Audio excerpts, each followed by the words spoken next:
स्वागतम मित्रों, आपके इस अपने चैनल में आप सभी का स्वागत है और उम्मीद करती हूँ कि आप हैप्पी और हेल्दी होंगे। दोस्तों, हर रोज हम किसी न किसी विषय पर बात करते हैं। इन सब विषयों पर बात करने का मतलब सिर्फ इतना ही होता है कि हम आपस में ऐसी डिस्कशन करें या ऐसी विचार विमर्श करें कि हमारी किसी न किसी समस्या का इन बातों से समाधान मिले। तो आज मैं आपको जिस विषय पर बात करने जा रही हूँ वो हमारे टीनेजर बच्चों से संबंधित है। दोस्तों, आप सभी के घर में कहीं ना कहीं कोई ना कोई टीनेजर बच्चे ज़रूर होंगे और ये टीनेज ऐसी उम्र की स्टेज है, आप कह सकते हैं कि जिसमें बच्चा कभी ना कभी विपरीत सेक्स के प्रति आकर्षण में ज़रूर बंधता है। देखिए, ये एज ही ऐसी है, चाहे किसी भी पीढ़ी की बात करें, इन्फैक्चुएशन होना स्वाभाविक है। ये एक साधारण सी प्रक्रिया है। हम इसे शायद बहुत ज़्यादा गहराई से ले लेते हैं। पहले तो हमें अपने बच्चों को समझाना चाहिए कि बच्चों, इस उम्र में किया गया इस तरह का निर्णय आपको कभी भी भविष्य में ज़्यादा फ़ायदा नहीं दे सकता, क्योंकि अभी आपकी सोचने समझने की उम्र नहीं होती इन चीज़ों के बारे में। पढ़ाई लिखाई करके करियर बनाने की उम्र होती है। लेकिन फिर भी कभी गलती से बच्चा इन सब रास्तों पर चल ही पड़ा है तो हमें उसे समझाना चाहिए, हमें उसे मार्गदर्शित करना चाहिए।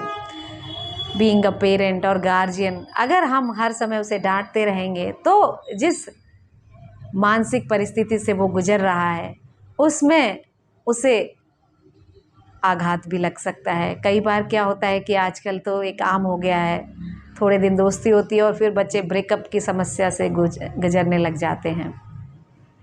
बच्चे का दिल बहुत कोमल होता है, बहुत मासूम होता है, वो इन चीज़ों को नहीं समझ पाता और दिल पर एक आघात की तरह ले लेता है।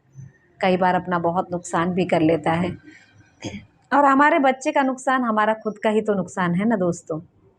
ऐसे समय में डांटने फटकारने की बजाय आप उसके सच्चे मार्गदर्शक बनिए, उसके दोस्त बनिए, उसको समझाइए कि ये जीवन की अंतिम सीढ़ी नहीं है, यहाँ से तो शुरुआत होती है। अच्छा है अगर वो गलती करता है और उस गलती से सबक लेके आगे भविष्य में दूसरी बड़ी गलती करने की तरफ प्रेरित नहीं होता है। देखिए, समझदार व्यक्ति वही है जो सीधा सीधा रास्तों पे चले और कभी नुकसान ना पहुँचे, लेकिन ठोकर खाकर भी जो समझ जाए उसे भी समझदार कहते हैं। इससे ज़्यादा गहराई में ना जाए, क्योंकि एक बार बच्चे को जब आघात लगता है तो वो समझ जाता है कि हाँ, इस तरह के रिलेशन का फ़ायदा जीवन में नहीं है और इनसे बच के चलने की कोशिश करता है। लेकिन अगर वो इस रिलेशन में पड़ चुका है और उसको लगता है कि कोई ऐसा तो व्यक्ति हो जो उससे शेयर कर सके, क्योंकि वो अपने हम उम्र दोस्तों से शेयर करता है, उनकी उम्र भी वही होती है, एक्सपीरियंस उनके अंदर भी नहीं होता, जो उसे सलाह देते हैं उससे वो मार्गदर्शित नहीं हो पाता। हाँ, ये जरूर कह सकते हैं कि उनको देख देख के वो प्रोत्साहित होता रहता है और उस मार्ग पर और आगे बढ़ता रहता है और कई बार उसको बहुत नुकसान भी हो जाता है सही गाइडेंस ना मिलने से। अगर वो आपके साथ एक दोस्त की तरह अपने अनुभवों को साझा करेगा तो आप उसे मार्गदर्शित करते रहेंगे और उससे, चाहे आप माता हैं, पिता हैं, भाई बहन जो भी हैं, उसकी बातों को सुनिए, उसको समझाइए, उसे गलत सही का मार्गदर्शन दीजिए और उसे ये भी समझाइए कि अभी करियर सेटल करने की उम्र है। एक मुकाम पर पहुंचने के बाद उसका जो भी निर्णय होगा वो आपका होगा और अगर वो किसी गलत तरीके का कोई निर्णय लेता है तो आप उसे मार्गदर्शित भी कर सकते हैं, क्योंकि एक उम्र के बाद, समझ आने के बाद इंसान इतनी गलती नहीं करता। लेकिन ये बहुत छोटी उम्र होती है, इस उम्र में किसी के भी प्रति आकर्षण स्वाभाविक सा होता है। ये हर पीढ़ी के साथ ऐसा ही चलता रहता है। शायद हम अपना समय भूल गए होंगे या हमें, सही बात है, ये बचपन की बातें याद भी नहीं रहती। लेकिन मैं आपसे इतना ही कहूँगी कि बच्चा छोटा है, उसे कुछ भी नहीं पता है, वो बहुत मासूम है, बहुत कोमल है। टीनेज क्या उम्र होती है, 13-14 साल के बच्चे होते हैं, फिल्में देखते हैं, म्यूज़िक देखते हैं, ये डिफरेंट चैनल्स पे आज तरह तरह की बातें बताई जाती हैं, बच्चे उसके प्रति अट्रैक्ट हो जाते हैं और उन्हें लगने लगता है कि आजकल तो मैं देखती हूँ कि स्टैंडर्ड बनाने का मतलब ऐसा भी हो गया है कि अगर आपके पास गर्लफ्रेंड या बॉयफ्रेंड नहीं है तो आपके दोस्त उसे चिढ़ाने लगते हैं। उन्हें लगता है कि ये तो कैपेबल ही नहीं है, ही और she is not so good कि उनको कोई अपना मित्र बनाए।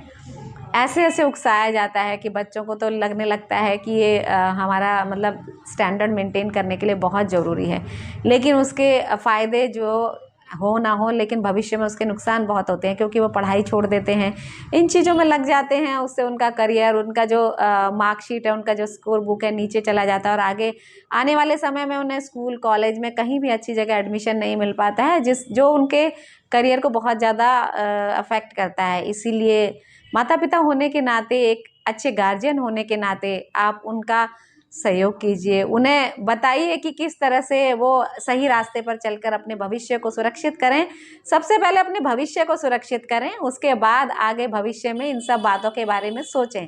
क्योंकि देखिए, एक सीधी सी बात है कि बच्चा मैच्योरिटी से अगर कोई निर्णय लेता है, आपको लगता है कि आपका बच्चा समझदार है, सेटल है और वो अपने लिए कोई लाइफ पार्टनर चुनता है, तो आप, मुझे नहीं लगता कि आप मना करेंगे। आज लोगों की, पेरेंट्स की सोच बदल गई है।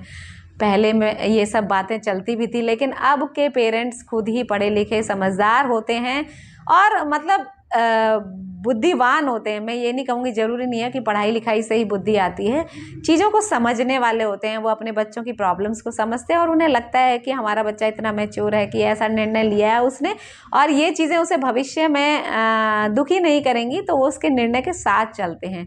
तो आप भी अपने बच्चे के एक सही हमसफ़र बनिए, एक सही साथी बनिए, सही मार्गदर्शक बनिए, उसे मार्गदर्शित कीजिए। अगर उससे कुछ गलती हो भी गई है तो उस गलती को सुधारने में उसकी मदद कीजिए और उसकी इतनी मदद कीजिए कि भविष्य में इस गलती को वो दोबारा ना दोहराए।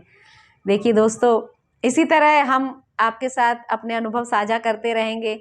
हालांकि ये बातें हम सबको पता होती हैं, अगर आप भी इसी उम्र के हैं तो ये सब बातें कॉमन होंगी आपके लिए भी, लेकिन कई बार हम नज़रअंदाज करते रहते हैं इन चीज़ों को, जिससे कि हमारे घर में किसी भी तरह की कोई भी प्रॉब्लम आती है तो वो एक बड़ा इशू बना लेते हैं हम और वो कलह का कारण बनता है। तो इन चीज़ों को दरकिनार करने के लिए यही करना पड़ेगा कि हमें उन चीज़ों को समझना पड़ेगा, उन चीज़ों के अंदर जाकर उन बातों को समझकर उनका सॉल्यूशन ढूंढना पड़ेगा, ना कि उसको एक बड़ा इशू बनाकर और घर में टेंशन का माहौल पैदा करें। अपने बच्चों के साथ रहें, वो आपकी असली धरोहर हैं, वो आपकी असली एसेट और संपत्ति हैं। उनके अलावा चाहे हमारे पास करोड़ों रुपए हैं, 10-20 मकान है, बैंक बैलेंस है, करेंगे क्या हम उनका? देखिए, वो बच्चे ही आपकी असली धरोहर हैं।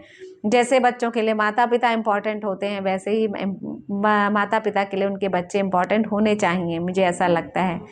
चलिए, bye bye, thank you so much. आपके बच्चे खुश रहें, आप खुश रहें, ऐसी मनोकामना के साथ फिर मिलते हैं नेक्स्ट टाइम। Bye bye.